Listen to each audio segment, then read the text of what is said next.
एक माँ की अहमियत उसको पूछे जिसकी माँ नहीं है। वह इंसान, वह बालक, जो भी है, वह अपनी माँ के लिए इतना तड़पता है कि वह अपनी माँ को पाने के लिए इतना कुछ सोच रहा होता है कि काश उसे उसकी माँ मिल जाए, क्योंकि माँ को भगवान का दर्जा दिया गया है और माँ ही होती है जो लाखों कष्ट पाकर अपने बच्चे को इतना खुश रखती है कि आप ये जानकर हैरान रह जाएंगे कि एक माँ अपने बच्चे के लिए क्या कुछ नहीं कर सकती है। लेकिन दोस्तों, कल एक ऐसी सूचना आई, उस सूचना ने इंसान को हिलाकर रख दिया, परेशान कर दिया, झकझोर दिया कि कोई माँ अपने बच्चे के साथ इतना बुरा कांड कैसे कर सकती है। दोस्तों, आपने बहुत सारे न्यूज चैनल्स, समाचार पत्रों में इस खबर को तो बखूबी सुना है, जिसमें पता चल रहा है कि एक जो सूचना सेठ नाम की महिला है, जिसकी उम्र करीब 39 साल की है, उसने अपने 4 साल के बच्चे के साथ ऐसा क्या कर दिया जिसकी वजह से पूरे भारत नहीं, पूरी दुनिया में वह सुर्खियों में सामने आई है। पूरी घटना में क्या क्या हुआ है, कैसे सूचना सेठ ने अपने इतने बुरे कांड को अंजाम दिया, इस बात को समझने के लिए पूरी वीडियो को अंत तक देखना होगा। तभी आप ठीक ढंग से समझ पाएंगे, देख पाएंगे, सोच पाएंगे कि आखिर एक माँ अपने बेटे के साथ इतना भयंकर और दिल दहला देने वाला कांड कर सकती है। दोस्तों, यह बेहद ही परेशान कर देगा, हैरान कर देगा, आपको दुखी भी कर सकता है, लेकिन सच्चाई तो आपके सामने लानी ही पड़ेगी। नमस्कार, आदाब, सत श्री अकाल दोस्तों, मैं भीषण प्रकाश स्वागत करता हूं आपका हमारे YouTube चैनल किस्से क्राइम पर। दोस्तों, पूरी घटना की जानकारी के लिए बने रहिए हमारे साथ वीडियो में अंत तक। दोस्तों, हमें सब्सक्राइब करना और नोटिफिकेशन बेल को दबाना बिल्कुल ना भूलें। दोस्तों, आज का बेहद ही हैरान कर देने वाला यह मामला सामने आया है गोवा राज्य से।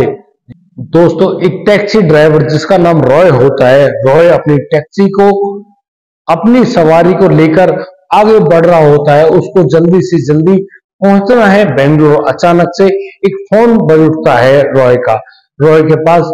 अब यहाँ दूसरी तरफ होती है पुलिस, और पुलिस इंस्पेक्टर अब रॉय से कह रहे होते हैं कि रॉय, ध्यान से सुनिए, आपके साथ आपकी टैक्सी में कौन बैठा हुआ है। तो रॉय है जवाब देता है कि यहाँ पर एक मैम है, और यहाँ पर जब इंस्पेक्टर उनसे पूछते हैं क्या ये मैम अकेली है या फिर इनके साथ कोई 4 साल का बच्चा भी है।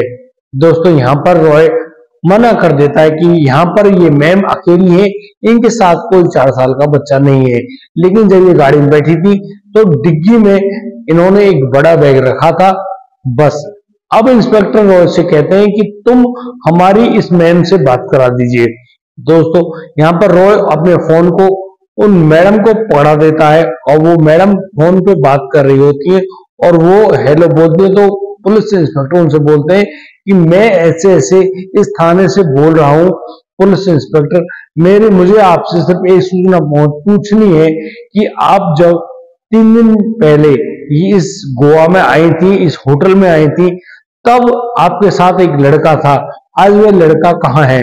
तो यहाँ पर वो मैडम उनको जवाब देती है कि उस लड़के को उन्होंने उनके एक करीबी जो कि गोवा में ही रहते हैं उनके पास छोड़ा है। सूचना सेठ नाम की है महिला अब पुलिस इंस्पेक्टर को वह पता भी लिखवाती है, और उस पता पर पूरे आत्मविश्वास के साथ कहती है कि आप चाहें तो पता कर लीजिए, उस जगह पर मेरा बेटा मौजूद है।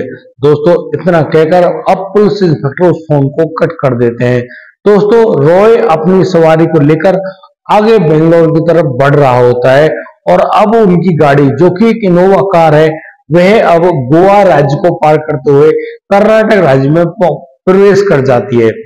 दोस्तों, यहाँ पर जो पुलिस इंस्पेक्टर है वो उसी पते को एक पर्ची पर लिखकर देती है एक पुलिसकर्मी को, और पुलिसकर्मी से कहती है कि जाकर पता कीजिए कि इस पते पर कोई बच्चा मौजूद है या नहीं। लेकिन जब वो पुलिसकर्मी उस जगह पर पहुंचता है तो वह पुलिसकर्मी देखता है, पाता है कि उस जगह पर इस एड्रेस की कोई मकान ही नहीं है, यानी कि वह जो एड्रेस है वो बिल्कुल फेक एड्रेस है। जो पुलिसकर्मी उस एड्रेस को देखने के लिए गया हुआ था, वह अब इंस्पेक्टर साहब के पास फोन करके साफ कह देता है कि साहब, आपको बेवकूफ बनाया उस महिला ने, इस एड्रेस का तो कोई अता पता है ही नहीं, यह एड्रेस ही मौजूद नहीं है इस कॉलोनी में। पुलिस इंस्पेक्टर एक धीमी गति में बोल रहे होते हैं कि रॉय, अब तुम कहीं पर भी जहां पर आपको कोई पुलिस थाना दिखाई दे, आप उस पुलिस थाने में सीधा जाकर इस गाड़ी को खड़ी कर दीजिए, यहाँ पर कुछ सस्पिशियस है। इतनी बात सुनते ही रॉय वह फोन कट कर देता है और बस अपने आगे रास्ते पर बढ़ रहा होता है और अपनी टैक्सी में बैठे बैठे उसको सामने दिखाई पड़ता है एक पुलिस थाने का बोर्ड। और दोस्तों, यहाँ पर रॉय जब अपनी गाड़ी को उस थाने के अंदर प्रवेश करा देता है, अंदर घुस जाता है, तो उस थाने का नाम होता है आई मंगला थाना। दोस्तों, आई मंगला पुलिस थाने में जाते ही रॉय अब उसकी वहां पर दो पुलिसकर्मी मौजूद होते हैं उस थाने के गेट पर। वो दो पुलिसकर्मी जैसे ही फोन में बात करते हैं, वो अंदर से और अन्य पुलिसकर्मियों को बुला लेते हैं और पूरी गाड़ी को घेर लेते हैं। और जैसे उस गाड़ी को घेरा जाता है, उस गाड़ी में मौजूद वह जो महिला है जिसका नाम सूचना सेठ है, सूचना सेठ को गिरफ्तार करते हुए पुलिस थाने के अंदर ले जाते हैं। दोस्तों, यहाँ पर सूचना सेठ भी हड़बड़ाई हुई है, आखिर ये क्या हो रहा है। लेकिन पुलिस ने जब उनसे कहा कि आप यहाँ आराम से बैठ जाइए, अभी गोवा पुलिस आती होगी और गोवा पुलिस आपसे कुछ पूछताछ करनी चाहती है, आप यहाँ पर प्यार से बैठिए, हम लोग आपसे सिर्फ पूछताछ ही करेंगे।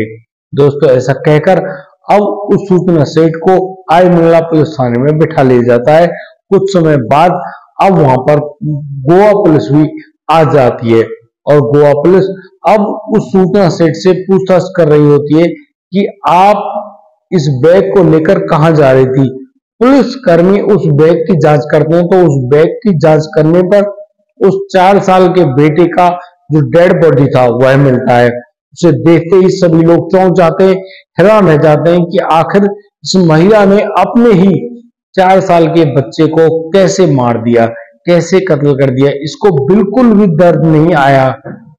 गोवा पुलिस अब आई मंगला पुलिस थाने में आते ही गिरफ्त में ले लेती है उस महिला सूचना सेठ को और सूचना सेठ के बारे में बहुत सारी जानकारी जुटा रही होती है, पूछ रही होती है। तो पता चलता है कि सूचना सेठ जो कि 39 साल की है, वो रहने वाली तो पश्चिम बंगाल की थी, वो एआई साइंटिस्ट है और बहुत अच्छी तरीके से पढ़ी लिखी है।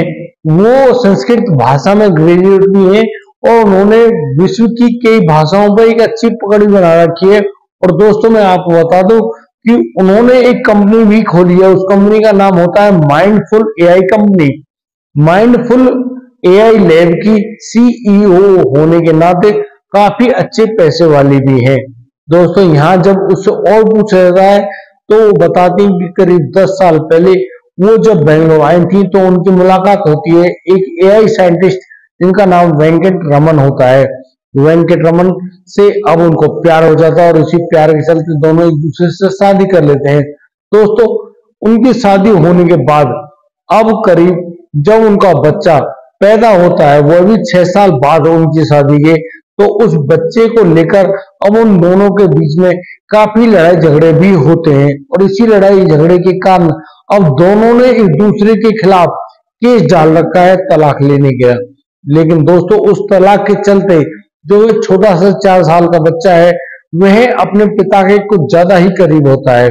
इस बात को लेकर उसकी माँ बहुत ज्यादा परेशान है, दुखी रहती है। वह सोचती है कि ये लड़का अपने पापा को ही क्यों चाहता है। दोस्तों, इस लड़के का क्या दोष था जो अपने पिता को इतनी अच्छे ढंग से चाहता है। उस बच्चे को क्या पता कि उसकी माँ और बाप में कोई झगड़ा भी चल रहा है।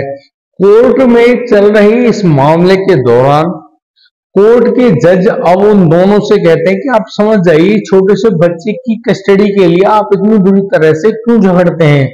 आपको तो चाहिए कि आपके सही रहने से आपका बच्चा बड़े प्यार से आपके साथ रहे, लेकिन आप लोग तो झगड़ा इतनी बुरी तरह से करते हैं। कोई बात नहीं, अब एक काम करिए, यहाँ हम बच्चे की कस्टडी किसी को नहीं दे रहे, लेकिन अब हर संडे को इस बच्चे को आपको मिलाना होगा इसके पापा से। दोस्तों, वेंकट रमन जो कि खुद एआई साइंटिस्ट हैं और बहुत अच्छा कमा भी रहे होते हैं, उनकी खुद की अपनी एक कंपनी भी है और वो उस कंपनी के मालिक होते हुए अब उनका अक्सर रूट लगा होता है बाहर जाने का। दोस्तों वो अभी इस समय इंडोनेशिया में है और अपने बिजनेस टूर के लिए वहां पर गए हुए हैं। दोस्तों 6 जनवरी 2024 को अब जो सूचना सेट होती है वो अपने बच्चे को लेकर पहुंचते हैं गोवा, और वो चाहते हैं कि इस वीकेंड में वो बड़े प्यार से शांति से अपना दिन आराम से गुजार सकें। दोस्तों यहाँ पर वो पहुंचती है सोल बनियान ग्रैंड होटल, जो कि गोवा का एक प्रसिद्ध होटल है। उस होटल में वो अपने बेटे के साथ चेक इन करती हैं और वहां पर वो दोनों बड़े प्यार से रह रहे होते हैं। दोस्तों 7 जनवरी को उनका बेटा वेंकटरमन यानी कि अपने पापा से वीडियो कॉल के जरिए बातचीत करता है, और बातचीत करने पर एक बेटा अपने पिता को बता रहा होता है कि वह उसके साथ कितना खुश है और उसको अब उसका पापा ही चाहिए। वह अपने पापा के साथ बहुत ज्यादा मस्ती करना चाहता है। इन बातों को सुन रही सूचना सेठ के दिमाग में बहुत तेज गुस्सा आ रहा होता है, लेकिन किसी को नहीं पता कि अब यहाँ क्या होने वाला है। दोस्तों वेंकटरमन का उनके बेटे के लिए की गई वीडियो कॉल अब कट कर दी जाती है। दोस्तों अब एक समय होता है 9 जनवरी का, जब रात के 10 बजे सूचना सेठ आती है रिसेप्शन पे, और उस होटल के रिसेप्शन पे ट्रेवल डेस्क के पास जाकर कहती है कि उनको अभी बेंगलोर निकलना है और उनके लिए एक गाड़ी का अरेंजमेंट कर दीजिए। इस बात को सुनकर जो ट्रेवल डेस्क है वह काफी हैरान रह जाती है और कह रही होती है कि मैडम आपको बहुत ज्यादा पैसे खर्च भी करने पड़ेंगे, आप एरोप्लेन से क्यों नहीं चली जाती, आप हवाई टिकट कराइए और आप आराम से आइए। जहां आपको 10 घंटे का समय लगेगा वहां आप सिर्फ 1 घंटे में ही बेंगलोर पहुंच जाएंगी। तो यहाँ पर सूचना सेठ कहती है कि उसको तो सिर्फ गाड़ी से जाना है, आप गाड़ी का इंतजाम करिए और मुझे अभी जाना है। पैसे की आप फिक्र ना करें, मेरे पास बहुत सारा पैसा है और तुम मुझे अब यहाँ से जाने दो। दोस्तों अब जैसा मिला आदेश होता है ट्रेवल डेस्क अब उनके लिए एक पास की ही ट्रेवल एजेंसी से एक गाड़ी को बुक कर देते हैं, और गोवा नंबर की एक गाड़ी जिसका नंबर होता है 5253, उस इनोवा गाड़ी को वहां बेंगलोर जाने के लिए हायर कर दिया जाता है। और अब रात के 1 बजे के करीब जब वह गाड़ी पहुंचती है तो अब सूचना सेठ अपना एक बड़ा सा बैग लेकर आती है नीचे और अब सीधा उस टैक्सी में बैठ जाती हैं। उस टैक्सी में बैठने के बाद अब ड्राइवर आगे के लिए चल पड़ता है। अब जो ड्राइवर रॉय है वह अपनी टैक्सी को सीधे आगे बढ़ा रहा होता है बेंगलोर के रास्ते पर। अचानक ही रॉय के पास जो फोन आता है, उस फोन को सुनते ही रॉय अब ऐसी मुस्तैदी दिखाता है कि वह अब सीधा उस गाड़ी को खड़ा करता है एक पुलिस थाने में जाकर, क्योंकि अब सुबह हो चुकी होती है और यह सुबह का वक्त होता है करीब 8 बजे का। और 8 बजे के करीब जब रॉय अपनी गाड़ी को उस पुलिस थाने में खड़ा करता है तो पुलिस उसको चारों तरफ से घेर लेती है और वो उस गाड़ी में से उतरने वाली उस महिला जिसका नाम सूचना सेठ है उसको अपने गिरफ्त में लेते हुए सीधा ले जाती है पुलिस थाने के अंदर। दोस्तों कुछ ही देर में अब गोवा पुलिस भी वहां पर पहुंच जाती है। किस वजह से गोवा पुलिस ने इतनी मुस्तैदी दिखाई, इस बात को आप यह जानकर हैरान रह जाएंगे कि यहाँ पर जो इंस्पेक्टर विजय होते हैं उनकी इतनी तेज और सटीक थिंकिंग की वजह से, इंटेलिजेंस की वजह से एक बहुत बड़ी हत्यारे को पकड़ा गया। दोस्तों जो इंस्पेक्टर विजय होते हैं उनके पास सुबह सुबह फोन आता है सोल बनियान ग्रैंड होटल से, और उस होटल के जो सफाई कर्मचारी होते हैं वो कहते हैं कि साहब हमें इस होटल के इस नंबर कमरे से कुछ स्टेन मिले हैं ब्लड के, यह ब्लड बेड के आसपास ही फैला हुआ है। तो यहाँ पर जैसे ही उस होटल के मैनेजर पहुंचते हैं तो होटल के मैनेजर उन स्टेन्स को देखते ही सीधे पुलिस इंस्पेक्टर विजय के पास फोन करते हैं और पुलिस इंस्पेक्टर को वहीं मौका वारदात को बुला भी लिया जाता है। पुलिस इंस्पेक्टर अब वहां आते हैं और पूछते हैं कि इस कमरे में कौन रुका हुआ था। यहाँ पर उस होटल का जो रिसेप्शन होता है वह जानकर देता है कि इस कमरे नंबर 111 में रुकने वाली जो मैडम है जिनका नाम सूचना सेठ होता है वो रात को करीब 1 बजे यहाँ से चेकआउट करके जा चुकी हैं और वो बेंगलोर जा रही हैं और उन्होंने बेंगलोर जाने के लिए गाड़ी को चुना है। पुलिस का दिमाग सिर्फ इसी बात पे घूम जाता है कि पुलिस अब आगे की जानकारी बटोरने के लिए सीसीटीवी फुटेज के बारे में जानकारी ले रही होती है। दोस्तों उसी जानकारी के मुताबिक सूचना सेठ जब इस होटल में घुस रही होती है, प्रवेश कर रही होती है, तो उसी समय सूचना सेठ के साथ एक 4 साल का बच्चा भी होता है जो कि उनका बेटा है। लेकिन जब वो चेकआउट करके जा रही होती है तो उनके पास सिर्फ एक बैग होता है और उनका बच्चा वहां पर मौजूद नहीं होता। लेकिन जब उनके होटल के कमरे नंबर 111 में जब ब्लड के स्टेज मिलते हैं तो पुलिस के कान खड़े हो जाते हैं और पुलिस अपनी मुस्तैदी दिखाते हुए अब आगे बढ़ रही होती है, कार्रवाई कर रही होती है। और इसी कार्रवाई के तहत वो लोग उसी रिसेप्शन से, ट्रैवल एजेंसी से उस टैक्सी ड्राइवर का नंबर बटोरती है और उस टैक्सी ड्राइवर रॉय के फोन पर फोन करके उसको बताती है कि सीधा गाड़ी को एक पुलिस थाने में खड़ा कर दीजिए।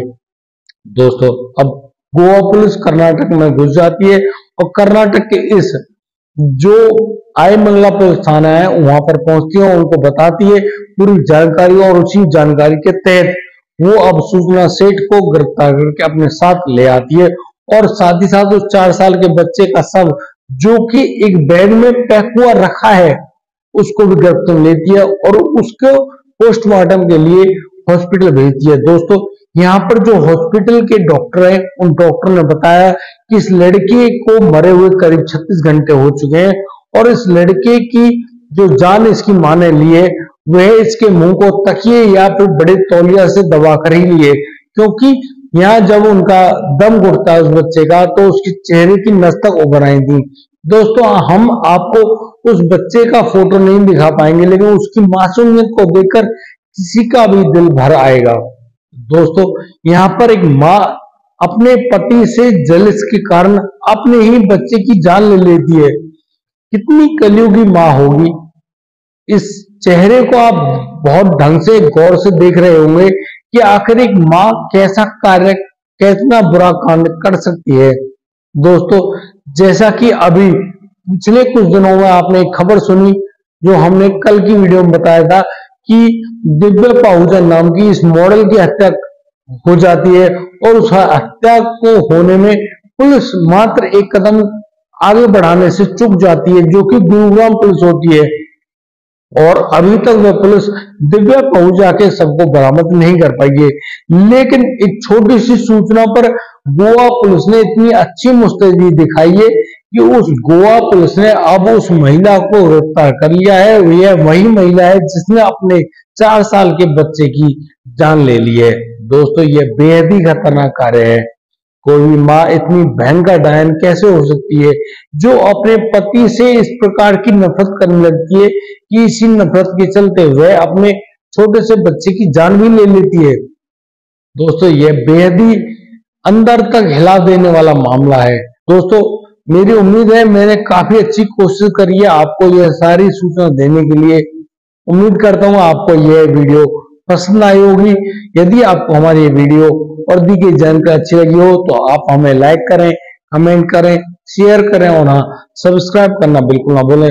दोस्तों अब दीजिए मुझे इजाजत, मिलता हूँ कल रात 8 बजे। तब तक के लिए आप बढ़िया रहें, बेहतरीन रहें, अपने परिवार का बखूबी ख्याल रखते रहें। जय हिंद, जय भारत।